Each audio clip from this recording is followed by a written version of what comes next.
Bus bus bus Rajji ಏನು match ಗುರು WPL ನ ಮೊದಲನೇ match Mumbai versus DC match ಅಂದ್ರೆ ಇದು ಗುರು. ಇನಾಗ್ರಲ್ ಮ್ಯಾಚ್ ಅಂದ್ರೆ ಇದು ಗುರು. ಲಾಸ್ಟ್ ಬಾಲ್ 6 ಹೊಡೆದು ಫಿನಿಶ್ ಮಾಡಿದಂತ ಮ್ಯಾಚ್ ರಜ್ಜಿ ನೆಕ್ಸ್ಟ್ ಲೆವೆಲ್ ಮಜಾ ಇತ್ತು. ವುಮೆನ್ಸ್ ಪ್ರೀಮಿಯರ್ ಲೀಗಿಗೆ ಇನಾಗ್ರಲ್ ಮ್ಯಾಚ್ಗೆ ಒಂಥರ ಕಳೆ ಕೊಟ್ಟಂಗಿತ್ತು ಅಂತ ಹೇಳ್ಬೇಕು. ಈ ತರ ಮ್ಯಾಚ್ಗಳಾಗಬೇಕು. ವುಮೆನ್ಸ್ ಪ್ರೀಮಿಯರ್ ಲೀಗು ಬೆಳಿಬೇಕು ಅಂತಂದ್ರೆ ಇನ್ನ ಕ್ಲಿಕ್ ಆಗಬೇಕು. IPL ರೇಂಜಿಗೆ ಕ್ಲಿಕ್ ಆ ರೇಂಜಿಗೆ ಆಗದೆ ಇರ್ಬೋದು, ಬಟ್ ಆ ರೇಂಜ್ವರೆಗೂ ಹೋಗೋದಕ್ಕೆ ಕಾರಣ ಆಗಬೇಕು ಅಂತಂದರೆ ಈ ಥರ ಮ್ಯಾಚ್ಗಳಾದರೆ ಮಾತ್ರ ಅದು ಸಾಧ್ಯ. ಏನಿತ್ತು ಗುರು, ಕ್ರೌಡ್ ಅಂತೂ ಪೈಸಾ ವಸೂಲ್ ಮಾಡ್ಕೊಂಡ್ಬಿಟ್ರು ಅಂತ ಹೇಳಬೇಕು. ಇವತ್ತಿನ ಮ್ಯಾಚ್ ನೋಡ್ಬಿಡಲಿ, ಸ್ಟೇಡಿಯಂಗೆ ಹೋಗಿದ್ದಂಥ ಕ್ರೌಡ್ ಅಂತೂ ವಸೂಲ್ ಮೇಲೆ ವಸೂಲ್. ಯಾಕೆಂತಂದರೆ ಲಾಸ್ಟ್ ಬಾಲ್ ಫಿನಿಶ್ ಆದಂಥ ಮ್ಯಾಚ್, ಲಾಸ್ಟ್ ಬಾಲ್ ಕೊನೆ ಬಾಲ್ 6 ಹೊಡೆದು ಫಿನಿಶ್ ಮಾಡೋದಂಥ ಮ್ಯಾಚು. ಮುಂಬೈ ಇಂಡಿಯನ್ಸು ಗೆಲ್ಲೋ ಸೀನಲ್ಲೇ ಇರಲಿಲ್ಲ. ಲಾಸ್ಟ್ ಓವರಲ್ಲಿ 2 ವಿಕೆಟ್ ಟಕ ನಂಗೆ ಬಿದ್ದಾದ್ಮೇಲೆ, ಬಟ್ ಲಾಸ್ಟ್ ಬಾಲ್ ಬಂದು ಸಂಜನಾ ಅವರು 6 ಹೊಡಿತಾರೆ. ಯಾರು ಕೂಡ ಅನ್ಕೊಂಡಿರಲಿಲ್ಲ ಸಂಜನಾ ಬಂದ್ಬಿಟ್ಟು ಇಲ್ಲಿ ಡೌನ್ ದ ಆರ್ಡರ್ ಬ್ಯಾಟಿಂಗ್ ಆಡೋರು, ಲೋವರ್ ಮಿಡ್ಲ್ ಆರ್ಡರ್ಲಿ ಬ್ಯಾಟಿಂಗ್ ಆಡೋರು ಬಂದ್ಬಿಟ್ಟು ಟಕಾರ್ನಂಗೆ ಮೊದಲನೇ ಬಾಲಲ್ಲೇ ಟಕಾರ್ನಂಗೆ 6 ಹೊಡಿತಾರೆ ಅಂತಂದರೆ, ಬಟ್ ಬಾಲು ಅದೇ ಥರ ಇತ್ತು ಬಿಡಿ. ಏನು ಅಂತ ಹೇಳ್ಕೊಳ್ಳೋಂಥ ಕ್ಯಾಪ್ಸಿನ್ ಹೇಳ್ಕೊಳ್ಳೋಂಥ ಬಾಲ್ ಹಾಕಲಿಲ್ಲ. ಅಲ್ಲಿಕ್ಕೆ ಸ್ಲಾಟಲ್ಲಿ ಬಾಲಿಂಗ್ ಹಾಕಿದ್ರು, ಅದಕ್ಕೋಸ್ಕರ ಇಕ್ಕಿದ್ರು ಸರಿಯಾಗಿ ತಗೊಳ್ಳಿ ಅಂತ. ಏನಿತ್ತು ಗುರು ಮ್ಯಾಚ್. ಟಾಸ್ಗೆ ಇದು ಮುಂಬೈ ಇಂಡಿಯನ್ಸ್. ನಾವು ಬಾಲಿಂಗ್ ಮಾಡ್ತೀವಮ್ಮ ಚಿನ್ನಸ್ವಾಮಿ, ಬ್ಯಾಟಿಂಗ್ ಎಲ್ಲ ಆಡೋಕ್ಕಾಗಲ್ಲ, ನಾವು ಚೇಸ್ ಮಾಡ್ತೀವಿ, ನಾವು ಚೇಸ್ ಮಾಸ್ಟರ್ಸು. ಲಾಸ್ಟ್ ಸೀಸನ್ ಮಸ್ತಾಗಿ ಚೇಸ್ಗಳನ್ನ ಮಾಡಿದ್ದೀವಿ, ಈ ಸೀಸನ್ ಚೇಸ್ ಮಾಡಿಬಿಟ್ಟೆ ಗೆಲ್ತೀವಿ ಅಂತ ಮತ್ತೆ ಚೇಸ್ ಮಾಡ್ತೀವಿ ಅಂತ ಬಂದು ಚೇಸ್ ಮಾಡಿ ತೋರಿಸಿದ್ದು. ಇದು 171. ಇದೊಂಥರ ಹುಡುಗಿಯರಿಗೆ ಬಂತು ಅಂದರೆ, ವುಮೆನ್ಸ್ಗೆ ಬಂತು ಅಂದರೆ ಇದೊಂಥರ ಹೆವಿ ಟಾರ್ಗೆಟ್. 170 180 ಎಲ್ಲ ಬಂತು ಅಂದರೆ ಇದೊಂಥರ ಮೆನ್ಸಲ್ಲಿ 220 215 ಈ ಥರ ಟಾರ್ಗೆಟ್ ಲೆಕ್ಕನೇ. ಏನು ವುಮೆನ್ಸ್ ಅಂಡರ್ ಎಸ್ಟಿಮೇಟ್ ಮಾಡ್ತಿದ್ಯಾ ಗುರು ಅಂತ ಹೇಳ್ಬಿಡಿ. ಆ ಥರ ಅಲ್ಲ, ವುಮೆನ್ಸಿಗೆ 200 ಹೊಡೆಯೋಕ್ಕೆ ಬರಲ್ವಾ ಗುರು ಅಂತ ಆ ಥರನೂ ಅಲ್ಲ. ಬಟ್ ಒಂಥರ ಕಷ್ಟ ಆಗುತ್ತೆ ಹೊಡಿಯೋದಕ್ಕೆ. DC ಅವ್ರು ಫಸ್ಟ್ ಬ್ಯಾಟಿಂಗ್ ಆಡೋದಕ್ಕಿಂತ ಬರ್ತಾರೆ. ಇನಿಷಿಯಲಿನೇ ಆಗ ಶಫಾಲಿ ವರ್ಮಾ ಮೇಲೆ ಎಕ್ಸ್ಪೆಕ್ಟೇಷನ್ ಬೇಜಾನ್ ಇತ್ತು, ಬಟ್ ಅಷ್ಟೊಂದೇನು ಕ್ಲಿಕ್ ಆಗೋಕ್ಕಾಗಲಿ. ಅಷ್ಟೊಂದೇನು ಏನೂ ಆಡಲೇ ಇಲ್ಲ. ಇವತ್ತು ಸಿಂಗಲ್ ಡಿಜಿಟಲ್ಲೇ ಗಾನ್ ಕೇಸ್ ಆದರು. ಶಫಾಲಿ ವರ್ಮಾ ಅವ್ರು ಹೋಗ್ತಾ ಇದ್ದಂಗೆ ಅಲ್ಲಿ ಮೆಗ್ನಾಲಿಂಗ್ ಅವ್ರು ಸ್ವಲ್ಪ ಕಾಂಟ್ರಿಬ್ಯೂಟ್ ಮಾಡಿದ್ರು. ಓಪನಿಂಗಲ್ಲಿ ಬಂದ್ಬಿಟ್ಟು ಕ್ಯಾಪ್ಟನ್ಸಿ ನಾಕ್ ಅಷ್ಟೊಂದೇನು ಹೆವಿ ಕೊಡಲಿಲ್ಲ. ಒಟ್ಟಿನಲ್ಲಿ ಒಂದು ಡೀಸೆಂಟ್ ಪರ್ಫಾರ್ಮೆನ್ಸ್ ಅಂತೂ ಬಂತು ಅವರ ಬ್ಯಾಟಿಂದ. ಪಾರ್ಟ್ನರ್ಶಿಪ್ ಕೂಡ ಬಿಲ್ಡ್ ಆಗಿತ್ತು ಸ್ವಲ್ಪ.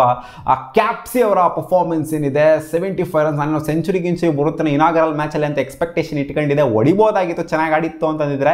ಯಾಕಂದರೆ ಇನ್ನೂ ಓವರ್ಸ್ಗಳು ಇನ್ನೊಂದು 2 ಓವರ್ ಬಾಕಿ ಇತ್ತು. ಲಾಸ್ಟ್ ಮೂಮೆಂಟ್ರು ಆಡಿತ್ತು ಅಂದರೆ ಚೆನ್ನಾಗಿ ಇನ್ನೊಂದು 2-3 6 ಬಂದಿತ್ತು ಅಂದರೆ ಆಗೋಗ್ಬಿಟ್ರದು century. But most deserving century ಒಂಥರ ಮಿಸ್ ಆಯಿತು. ಓಕೆ ಪರವಾಗಿಲ್ಲ, ಜಾಸ್ತಿ ಬಿಲ್ಡಪ್ ಕೊಟ್ಟಿದ್ದು ಸಾಕು ಇವಾಗ ಕ್ಯಾಪ್ಸಿ ಅವರಿಗೆ. ಅವ್ರು ಮಾಡಿರೋ ಅವಾಂತರಕ್ಕೆ ಲಾಸ್ಟ್ ಓವರಲ್ಲಿ ಲಾಸ್ಟ್ ಬಾಲಲ್ಲಿ ಮಾಡಿರೋಂಥ ಅವಾಂತರಕ್ಕೆ ಓಕೆ 75 ರನ್ ಹೊಡೆದಿತ್ತಂತೂ ಕ್ರೆಡಿಟ್ ಕೊಡಬೇಕು. ಯಾಕಂದರೆ ಅವರಿಂದನೇ ಅಲ್ಲಿ ಮ್ಯಾಚ್ ಸೆಟ್ ಆಗಿದ್ದು. ಜಮೀಮಾ ರೋಡ್ರಿಕ್ಸ್ ಜೊತೆಗೆ ನಿಂತ್ಕೊಂಡು ಪಾರ್ಟ್ನರ್ಶಿಪ್ನ ಬಿಲ್ಡ್ ಮಾಡಿದ್ರಲ್ಲ, ಇಬ್ಬರಿಂದನೂ ಕೂಡ ಮಸ್ತ್ ಪರ್ಫಾರ್ಮೆನ್ಸ್ ಬಂತು. ಆದ್ದರಿಂದ 171 ರೀಚ್ ಔಟ್ ಆಗೋದಕ್ಕೆ ಆಗಿದ್ದು ಜಮೀಮಾ ರೋಡ್ರಿಕ್ಸ್ ಅವರ ಪರ್ಫಾರ್ಮೆನ್ಸು ಜೊತೆಗೆ ಕ್ಯಾಪ್ಸಿ ಅವರ ಬ್ಯಾಟಿಂಗ್ ಪರ್ಫಾರ್ಮೆನ್ಸ್ ಇಂದ. ಸೊ 171 ಟಾರ್ಗೆಟ್ನ ಬೆನ್ನತ್ತಿದಂಥ ಮುಂಬೈ ಇಂಡಿಯನ್ಸ್. ಇವರು ಕೂಡ ಇನಿಷಿಯಲಿನೇ ಆಗಾತ ಇವರು ಕೂಡ ಮ್ಯಾಥ್ಯೂಸ್ ಅವರು ಸ್ಟಾರ್ಟಿಂಗಲ್ಲೇ ಹೊಗೆ ಹಾಕಿಸ್ಕೊಂತ ಇದ್ದಂಗೆ ಇವ್ರಿಗೂ ಬಾಯಿಗೆ ಬಂದಿತ್ತು, ಡಕ್ಔಟ್ ಆಗ್ತಾ ಇದ್ದಂಗೆ ಏನ್ಗರು ಇದು ಹಿಂಗೆ ಅಂತ. ಇನ್ಫ್ಯಾಕ್ಟ್ ಫಸ್ಟ್ 2 ವಿಕೆಟು ಬೇಗ ಡೌನ್ ಆಯಿತು ಇವ್ರದ್ದು. ಅದಾದಮೇಲೆ ಇವ್ರಿಗೂ ಕೂಡ ಬಾಯಿಗೆ ಬಂದಿತ್ತು. ಅಲ್ಲಿಂದ ಶುರುವಾಯಿತು ನೋಡಿ ಪಾರ್ಟ್ನರ್ಶಿಪ್ಪು. ನಿಂತ್ಕೊಂಡು ಕಚ್ಕೊಂಡ್ಬಿಟ್ರು ಹಂಗೆ ಯಾಸ್ತಿಕಾ ಭಾಟಿಯಾ ಅವರು ಜೊತೆಗೆ ಹರ್ಮನ್ ಪ್ರೀತ್ ಕೌರ್ ಅವರು. ಅವ್ರ ಕಡೆ ಅವರಿಬ್ರು ನಿಂತ್ಕೊಂತು ಅಂದರೆ ಈ ಕಡೆ ಇವರಿಬ್ರು ನಿಂತ್ಕೊಂಡು ನಾವು ಏನು ಕಮ್ಮಿ ಇಲ್ಲಮ್ಮ ಅಂತ ಮ್ಯಾಚ್ನ ಫಿನಿಶ್ ಮಾಡೇ ತೋರಿಸ್ಬಿಟ್ರು.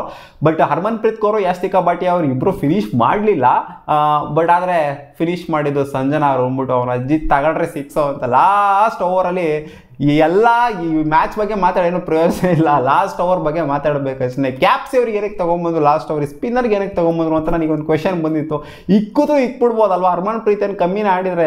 ಹರ್ಮನ್ ಪ್ರೀತ್ ಕೌರ್ ಗಾನು ಆಮೇಲೆ ಪೂಜಾ ವಸ್ತ್ರಕರ್ ಗಾನು ಅದೇ ಓವರಲ್ಲಿ ಅವನ ಅಜ್ಜಿ ಸೈಕ್ ಆಗೋದೆ. ಏನು ಗುರು ಇದು, ಈ ಥರನೂ ಯೋಚನೆ ಮಾಡ್ತಾರ ಕ್ಯಾಪ್ಟನ್ ಮೆಗ್ಲಾನಿಂಗು ಅಂತ ಅನ್ಕೊಂಡೆ. ಬಟ್ ಇದು ಪಾಸಿಟಿವ್ ಆಗುತ್ತಾ ನೆಗೆಟಿವ್ ಆಗುತ್ತಾ ಅಂದರೆ ನೆಗೆಟಿವೇನೇ ಆಗೋಗ್ಬಿಡ್ತು. ಆ ಲಾಸ್ಟ್ ಬಾಲ್ ಎಲ್ಲ ಓವರ್ ಫುಲ್ ನೆಟ್ಟಿಗೆ ಮಾಡ್ಕೊಂಡ್ಬಂದಿದ್ರು. 5 ಬಾಲ್ ಕಡಕ್ಕಾಗಿ ಮಾಡಿದ್ರು. ಆ 1 ಬಾಲು ಕ್ಯಾಪ್ಸಿ ಅವರಿಂದ ಸ್ಲಾಟಿಗೆ ಬಿತ್ತು ಬಾಲು. ಸಂಜನಾ ಅವ್ರಿಗೆ ಒಂಥರ ಕಡಿತಾ ಇತ್ತು ಅಂತ ಕಾಣಿಸುತ್ತೆ. ಇಲ್ಲಾಗಾರೋ 6 ಹೊಡಿಬೇಕು, ನನ್ನ ಕೈ ಕಡಿತಾ ಇದೆ, ಅವನ ಅಜ್ಜಿ ತೀಡಬೇಕು ಅಂತ ಬಂದೆ. ಫ್ರಂಟ್ ಫುಟ್ ಬಂದು ಇಕ್ಕಿದ್ರು, ಹೋಯ್ತು 6. ಅಷ್ಟೇ ಗಾನ್ ಕೇಸ್ ಆಯಿತು ಮ್ಯಾಚು. ಬಟ್ ಲಾಸ್ಟ್ ಓವರ್ 12 ರನ್ನು. ಇನ್ಫ್ಯಾಕ್ಟ್ 19ನೇ ಓವರ್ ಲಾಸ್ಟ್ ಬಾಲ್ ಕೂಡ ಒಂದು 6 ಆಯಿತು. ಹರ್ಮನ್ ಪ್ರೀತ್ ಕೌರ್ ಹೊಡೆದಿದ್ದು. ಆ 6 ಏನಾದ್ರು ಹೋಗಿಲ್ಲ ಅಂತ ಅಂದಿದ್ರು ಕೂಡ ಮ್ಯಾಚ್ ಗೆದ್ದಿರೋರು. DC ಅವರು ಕೈಲಿದ್ದಂಥ ಮ್ಯಾಚ್ನ ಬಿಟ್ಟಿದ್ದಾರೆ ಅಂತ ಹೇಳಬೇಕು. ಸ್ಲಾಟಿಗೆ ಬೌಲಿಂಗ್ ಮಾಡಿಬಿಟ್ಟು ಏನೋ ಮಾಡೋಕ್ಕಾಗಲ್ಲ, ಆಗ್ತವೆ ಈ ಥರ ಮ್ಯಾಚ್ಗಳು. ಬಟ್ ಈ ಥರ ಒಂದು ಇನಾಗ್ರಲ್ ಓಪನಿಂಗ್ ಮ್ಯಾಚ್ ಸಿಗ್ತಲ್ಲ, ಲಾಸ್ಟ್ ಬಾಲು ಫಿನಿಶ್ ಆದಂಥ ಮ್ಯಾಚು. ಸಂಜನಾ ಅವ್ರನ್ನಂತೂ ಇವತ್ತು ಇವ್ರು ಹೊಡೆದಿರ್ಬೋದು. ಜಮೀಮಾ ರೋಡ್ರಿಕ್ಸ್ ಹೊಡೆದಿರ್ಬೋದು, ಜೊತೆಗೆ ಇವರು 75 ಹೊಡೆದಿರ್ಬೋದು ಕ್ಯಾಪ್ಸಿ ಅವರು, ಜೊತೆಗೆ ಈ ಕಡೆ ಹರ್ಮನ್ ಪ್ರೀತ್ ಕೌರ್ ಹೊಡೆದಿರ್ಬೋದು ಒಂದು 50ನ. ಎಲ್ಲ ಎಲ್ಲರೂ ಸಖತ್ತಾಗೇ ಆಸ್ತಿಕ ಬಾಟಿ ಅವ್ರು ಆಡಿರ್ಬೋದು. ಬಟ್ ಲಾಸ್ಟ್ ಬಾಲ್ ಬಂದ್ಬಿಟ್ಟು 6 ಹೊಡೆಯೋಕ್ಕೂ ತಾಕತ್ ಬೇಕು ಗುರು.